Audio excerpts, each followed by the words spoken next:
దేవునికి స్తోత్రములు. మీ అందరికీ నా వందనములు. ఈరోజు దేవుని వాగ్దానము, నీ పనుల భారము యెహోవా మీద నుంచుము, అప్పుడు నీ ఉద్దేశములు సఫలమగును. సామెతల గ్రంథం 16వ అధ్యాయం 3వ వచనం. పరిశుద్ధుడైన మన తండ్రి అయిన యెహోవా మనతో సెలవిచ్చినదేమనగా, నీ పనుల భారం యెహోవా మీద నుంచుము, అప్పుడు నీ ఉద్దేశములు సఫలమగును అని. మన తండ్రి అయిన యెహోవా మన ఆత్మలను పరిశోధిస్తున్నాడు. కాబట్టి మనము జ్ఞానము, వివేకము కలిగి, చక్కని ప్రవర్తన కలిగి దేవుని మాట విని నడుచుకోవాలి.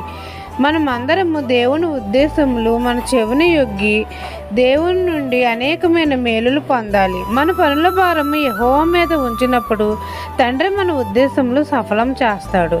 మన మార్గంను యెహోవాకు అప్పచెప్పాలి. అప్పుడు తండ్రి మన ఉద్దేశములు సఫలము చేసి తండ్రి మన నడతను స్థిరపరుస్తాడు. తండ్రి మనల్ని తన రాజమార్గంలో నడిపిస్తాడు.